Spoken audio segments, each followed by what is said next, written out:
Hey guys, welcome back to our channel. जैसा कि आप सबको पता है, हम यहाँ पे करते हैं तैयारी सभी राज्यों के टीटी प्रश्न पत्रों की, और फिलहाल यहाँ पे तैयारी कर रहे हैं डीएड-बीडीसी के नेक्स्ट लेवल, यानी कि हम बात कर रहे हैं CTET और उसी के साथ में अदर स्टेट टीईटीज की, which is crucial for your exams. तो चलिए बिना देर किए हुए बात करेंगे इस वीडियो में, और इस वीडियो में बात होने वाली है हिंदी के कुछ मोस्ट इंपॉर्टेंट क्वेश्चंस की। और स्टार्टिंग में ये जो 15 क्वेश्चंस हम देखेंगे वो होंगे आपके नॉर्मली जो आपके पैराग्राफ्स वगैरह दिए रहते हैं उसमें उससे रिलेटेड होंगे, और उसके बाद जो मोस्ट इंपॉर्टेंट 15 क्वेश्चंस देखेंगे वो आपके रिलेवेंट होंगे पैडागोजी से।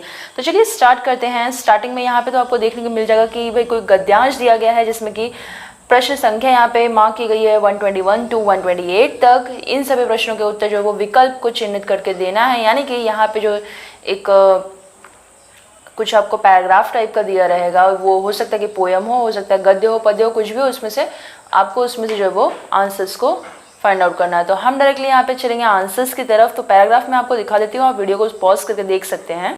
ये रहा आपका पैराग्राफ। आप इसको जो है वीडियो को पॉज कर लीजिए, और पॉज करके आप इसे आराम से रीड आउट कर सकते हैं। तो चलिए हम बात करें यहाँ पे डायरेक्टली आंसर्स की। तो हमारा पहला क्वेश्चन यहाँ पे कहता है कि भाई घृणास्पद का संधि विच्छेद क्या होगा।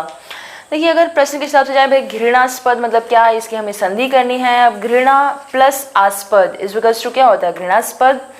तब यहाँ पे हमको डायरेक्टली देखना है कौन सी संधि है। ये देखिए, बात वैसे कही जाए तो ये जो है वो आपकी दीर्घ स्वर संधि की यहाँ पे बात हो रही है, ठीक है। और यदि प्रथम शब्द के अंत में क्या आता है, हस्व या फिर दीर्घ आ गया, अ, ई, उ या री में से कोई भी एक वर्ण हो, और उसका द्वितीय शब्द जो है वो उसके आदि में उसी का समान वर्ण हो, तो दोनों के स्थान पे क्या होता है, दीर्घ होता है, और ये जो है वो दीर्घ स्वर संधि कहलाती है। जैसे कि परम धन अर्थ मतलब क्या, परमार्थ हो गया, दैत्य धन अरि दैत्यारी हो गया। तो ये सब जो है वो एग्जाम्पल है दीर्घ स्वर संधि के। और यहाँ पे जो आपका सही ऑप्शन होगा घृणास्पद, यानी कि घृणा प्लस आस्पद। आपका जो डी ऑप्शन है यहाँ पे ये करेक्ट है। बाकी सब जो है यहाँ पे रॉन्ग लिखा हुआ है। घृणापद घृणास्पद करके ऐसे नहीं होता है, आपको जो है वो प्रॉपर जो है वो स्वर वहाँ पे आना चाहिए। तो यहाँ पे आपका डी ऑप्शन जो है वो बिल्कुल करेक्ट है। बात करेंगे अगले क्वेश्चन की। यहाँ पे तो अगला क्वेश्चन हमारा कहता है कि भाई कौन सा विशेषण गोपाल दास नीरज के लिए जो है वो उपयुक्त नहीं है। तो ये गीतकार, संगीतकार, रचनाकार या फिर कवि, इसमें से कौन सा है जो गोपाल दास नीरज है इनके लिए जो वो उपयुक्त नहीं है। तो भाई जो आपका पैराग्राफ दिया है उस हिसाब से देखें तो प्रश्न के अनुसार जो है संगीतकार को छोड़ के, यानी कि बी ऑप्शन की हम यहाँ पे बात कर रहे हैं, इसी को छोड़ के जो है गीतकार है, रचनाकार और कवि गोपाल दास जो है वो नीरज के लिए ये सारे विशेषण उपयुक्त हैं। लेकिन कौन सा नहीं है यहाँ पे पूछा है, तो उपयुक्त जो नहीं है वो है आपका संगीतकार, ठीक है। तो ये जो है वो उपयुक्त नहीं है।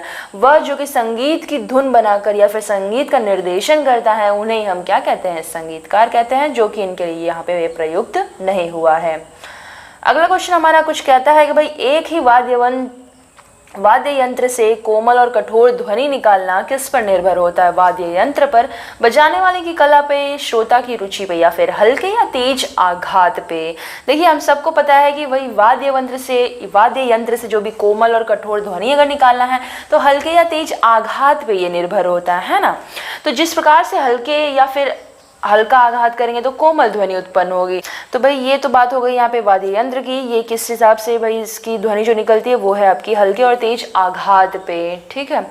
तो आघात जैसा आप करेंगे भाई वैसे ही उसमें से जो है वो ध्वनि भी निकलती है। अब कर्ण प्रिय ध्वनि का आशय क्या है, कानों पर प्रिय, कानों में प्रिय, कानों को प्रिय, कानों से प्रिय। देखिए बस माइनर सा डिफरेंस है पर, को, में से, यानी कि यहाँ पे कारक की यहाँ पे बात हो रही है, कौन सा जो कारक है वो एकदम अप्रोप्रिएट यहाँ पे सूट कर रहा है।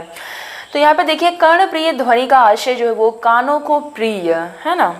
कर्ण प्रिय मतलब क्या, कानों को प्रिय, यानी बी ऑप्शन आपका यहाँ पे बिल्कुल सही है। यानी कि कानों को जो सुनने में अच्छा लगे, कानों को जो प्रिय है वह, यानी कि कर्ण प्रिय। बात करते हैं अगले क्वेश्चन की। यहाँ पे तो जीवन के साथ सितार की तुलना किसके लिए की गई है, तुलना ही असंगत है या फिर जीवन सितार की भांति संगीतमय होना चाहिए, सितार बजाने की भांति जीवन का भी एक सलीका होता है, या फिर जीवन तो सुरीला ही होता है। देखिए यहाँ पे अगर हम बात करें तो जीवन के साथ जो सितार की तुलना की गई है वो इसीलिए क्योंकि भाई सितार बजाने की भांति जीवन का भी एक अनोखा सलीका होता है। तो ये हम सबको ही पता है। तो सितार बजाने की भांति जीवन का भी एक सलीका होता है, और इसी के साथ जो है वो अनुशासन में नियम के अनुसार जो हम कार्य करते हुए इस सितार से जो उत्पन्न होने वाले राग रूपी कार्य है उस हिसाब से हम जो है वो उस जीवन का जो है वो आनंद प्रदान करते हैं। बात करते हैं अब अगले क्वेश्चन की। यहाँ पे तो अगला क्वेश्चन हमारा कहता है कि भाई हम जैसा करते हैं वैसा ही पाते हैं, ये समझाने के लिए लेखक ने किसका उदाहरण दिया है। तो आइए देख लेते हैं ऑप्शन को। अनुशासन का, सितार का, आघात का या फिर गूंज का। देखिए अगर गद्यांश के हिसाब से हम जाएँ तो हम जैसा करते हैं वैसा पाते हैं, ये समझाने के लिए लेखक जो है वो गूंज का उदाहरण उन्होंने दिया है। अब जिस प्रकार से गूंज अर्थात आवाज़ निकलती है, उसी प्रकार से आवाज़ हमारे आसपास वापस भी लौटती है। तो इसी तरीके से जैसा हम कर्म करते हैं वैसा ही फल भी हमें प्राप्त होता है। तो कहते हैं ना, अच्छे कर्म करते चलो, कहीं ना कहीं वो रिवर्ट होके आपकी तरफ ज़रूर लौट के आएंगे। तो डी ऑप्शन यहाँ पे आपका बिल्कुल सही है। इसी बात पे एक लाइक तो ज़रूर बनता है। प्रत्यय की दृष्टि से भाई उस शब्द को पहचानना है जो शेष शब्दों से भिन्न हो। यहाँ पे प्रत्यय की दृष्टि से पहचानना है कठोरता, कोमलता, निकलता, सार्थकता। देखिए यहाँ पे जो है ना, निकलता जो शब्द दिया है वैसे भी आपको लग रहा होगा ये टोटली वैसे भी डिफरेंट है। यहाँ पे हम आपको बता दें कि भाई ये जो निकलता शब्द है इसमें कृदंत प्रत्यय ता है, जबकि अगर हम बात करें कठोरता की, कोमलता की और सार्थकता में, इन सब में जो है वो तद्धित प्रत्यय है। लेकिन यहाँ पे अगर हम बात करें कृदंत प्रत्यय यहाँ पे लग रहा है निकलता में, ठीक है। जहाँ पे जो है वो क्रिया होती है वहाँ पे वो कृदंत प्रत्यय आ जाता है ना। और ये आपका तद्धित प्रत्यय कठोरता, कोमलता और सार्थकता में है। तो यहाँ पे पूछा कि वो शेष से सबसे भिन्न है, सबसे डिफरेंट है, वो है आपका निकलता, यानी कि सी ऑप्शन की हम यहाँ पे बात कर रहे हैं। यदि कोई अच्छा शब्द या वाक्य बोलते हैं तो डैश का जो कर्मवाच्य है इसमें रचना होगी क्या। यदि कोई अच्छा शब्द या वाक्य बोलते रहेंगे तो, यदि कोई अच्छा शब्द या वाक्य बोले तो, यदि कोई अच्छा शब्द या वाक्य बोला जाए तो, यदि कोई अच्छा शब्द या वाक्य बोलेंगे तो। देखिए यहाँ पे कर्मवाच्य में जब आपको रचना करनी है तो कर्मवाच्य की अगर मैं बात करूँ तो यहाँ पे एग्जैक्टली आपका हो जाएगा यदि कोई अच्छा शब्द या वाक्य बोला जाए तो। सबसे डिसेंट और प्रॉपर एकदम एप्रोप्रिएट है कि यही लग रहा है कि भाई यदि कोई अच्छा शब्द या वाक्य बोला जाए तो यही है आपका कर्मवाच्य। और कर्मवाच्य में होता क्या है, तो देखिए क्रिया का उसमें रूपांतरण जो कर दिया जाता है। कर्मवाच्य मतलब क्रिया के उस रूपांतरण को कहते हैं जिससे ज्ञात होता है भाई कि वाक्य का उद्देश्य जो है वो क्रिया का कर्म है, अर्थात क्रिया में जो है वो कर्म की प्रधानता होती है। जैसे कि राधा द्वारा पुस्तक पढ़ी गई, तो क्रिया में क्या है, कर्म की प्रधानता है, मतलब कार्य किसके द्वारा हो रहा है, राधा के द्वारा पुस्तक जो है वो पढ़ी जा रही है। तो चलिए बात करते हैं अब अगले क्वेश्चन की। तो अगले क्वेश्चन के लिए यहाँ पे एक पैराग्राफ दिया है, तो यहाँ पे गद्यांश को आपको पढ़ना है। वीडियो को पॉज करके आप इसे रीड कर सकते हैं और रीड आउट करने के बाद हम चलेंगे डायरेक्टली आंसर्स की तरफ। तो चलिए देख लेते हैं हमारा पहला क्वेश्चन इसके हिसाब से क्या है। रचना की दृष्टि से शेष सभी भिन्न शब्द को जो है वो अलग करना है।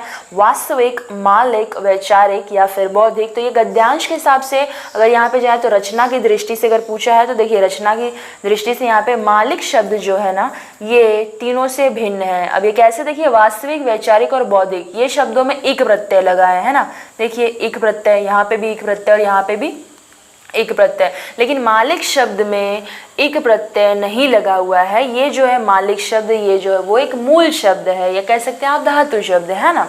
तो ये जो है वो टोटली डिफरेंट है। तो बी ऑप्शन आपका यहाँ पे बिल्कुल करेक्ट होगा। शरीर को नश्वर कहा जाता है, क्यों कहा जाता है ये हम सबको पता है क्यों कहा जाता है। चलिए देखते हैं ऑप्शंस क्या कहता है कि छोटा होता है, अत्यल्प होता है, अल्पायु होता है या फिर नाशवान होता है। तो देखिए इसका आंसर तो एक जेन्युइन सा है, हम सबको पता है कि शरीर को नश्वर इसीलिए कहा जाता है क्योंकि ये जो होता है वो होता है नाशवान। बात करते हैं अगले क्वेश्चन की। तो भाई लोग हमें तभी याद रखेंगे जब हम वैचारिक उन्नति करेंगे, नश्वर शरीर को त्याग देंगे, वास्तविक ज्ञान अर्जित करेंगे या फिर निस्वार्थ भाव से जो है वो सर्विस देंगे, सेवा करेंगे। तो देखिए हम सबको ये पता है कि भाई वैचारिक उन्नति करने से या नश्वर शरीर को त्यागने से या फिर वास्तविक ज्ञान को अर्जित करने से हमको कोई याद नहीं करने वाला है। बट हमको कोई याद करेगा तो क्यों, तो भाई अगर आपने निस्वार्थ भाव से किसी की सेवा की है, यानी कि हम जब अपने नश्वर शरीर को वैचारिक, बौद्धिक और आत्मिक चेतना से पूर्ण करके निस्वार्थ भाव से जब स्वयं का जीवन जो है वो सेवा में समर्पित कर देते हैं, सर्विस में समर्पित कर देते हैं, तो भाई उसी को बोलते हैं ना हम तभी याद करते हैं। उसके अलावा जो है आप किसी को नहीं याद करने वाले हैं, ना आप और ना मैं। बात करते हैं अगले क्वेश्चन की। जीवन का श्रेष्ठ उद्देश्य किससे बताया गया है? रचनात्मकता को, शिक्षा को, तप को या फिर त्याग को? देखिए प्रश्न के हिसाब से अगर हम जाएं तो श्रेष्ठ जो है ना, सबसे मेन ऑब्जेक्टिव इसका कहें तो भाई त्याग, मतलब त्याग कर देना किसी चीज़ का, ये जो है वो सबसे ज़्यादा श्रेष्ठ उद्देश्य जीवन का यही बताया गया है यहाँ पे।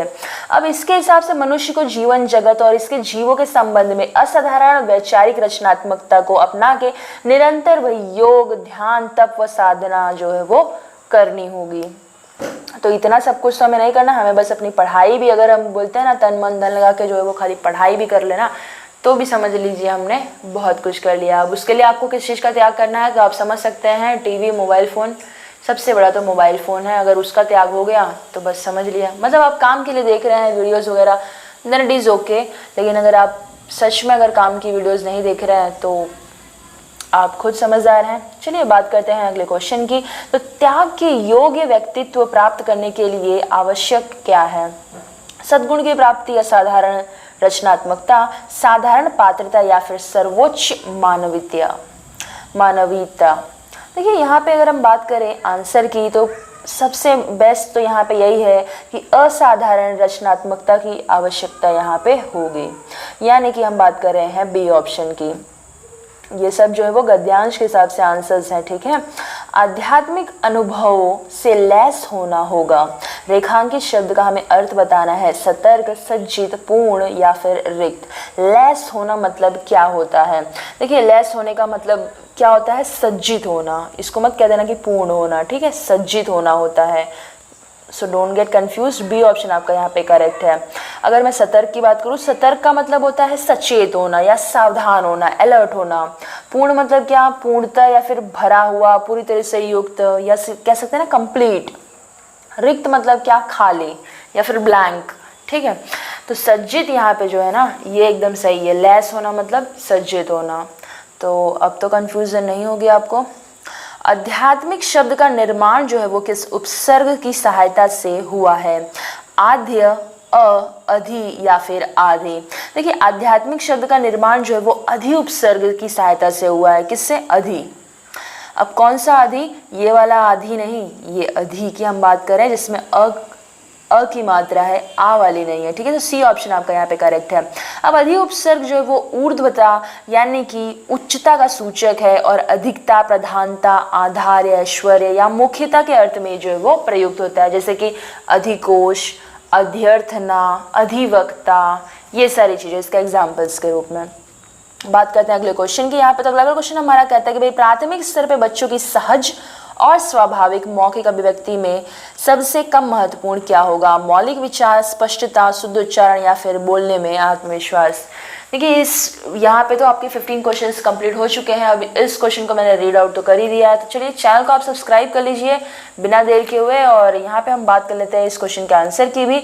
तो आंसर मैं बता दूँ आपको, इसका है कि भाई शुद्ध उच्चारण जो होता है ना, ये जो है इसमें कम महत्वपूर्ण है। अब पूछिए क्यों? तो देखिए जब मौलिक विचार, स्पष्टता, बोलने में आत्मविश्वास, उसकी सहज स्वाभाविक अभिव्यक्ति ये महत्वपूर्ण होती है, ना कि उसका शुद्ध उच्चारण, ठीक है। तो मौलिक विचार, स्पष्टता, बोलने में आत्मविश्वास, जो कॉन्फिडेंस है वो यहाँ पे इंपॉर्टेंट होता है प्राइमरी लेवल के बच्चे के लिए। ना कि हम नहीं चाहते कि भाई बच्चा आते बरोबर जो है वो, हमको पता है कि बहुत सारे बच्चे जो तोतला के बात करते हैं, उनको बोलने में प्रॉब्लम, हकलाना, ये सब फम्बलिंग वगैरह नॉर्मल सी चीज़ें हैं, ठीक है। तो यहाँ पे जो है मेनली हमको क्या, उनके मौलिक विचार जो है, उनकी क्लियरनेस कितनी है, भाई स्पष्टता कितनी है, बोलने में उनका कॉन्फिडेंस कैसा है, इन चीज़ों पे हमको इम्पोर्टेंस देना चाहिए, ना कि उसके शुद्ध उच्चारण पर, ठीक है। तो यहाँ पे सी ऑप्शन जो है वो आपका सबसे कम महत्वपूर्ण है, यानी कि शुद्ध उच्चारण जो है वो यहाँ पे कम महत्वपूर्ण है। किसके लिए? प्राइमरी लेवल के लिए। यही अगर सेकेंडरी लेवल के लिए चले जाता है तो शुद्ध उच्चारण भी इंपॉर्टेंट हो जाता है। तो डिफर करता है क्वेश्चन टू क्वेश्चन, इसीलिए कहते हैं क्वेश्चन को कभी भी अगर आपको ना समझ में आए तो एटलीस्ट रीड इट ट्वाइस। तो गाइज आज की वीडियो में तो बस इतना ही, मिलते हैं अपने अगले वीडियो में, तब तक के लिए जय हिंद।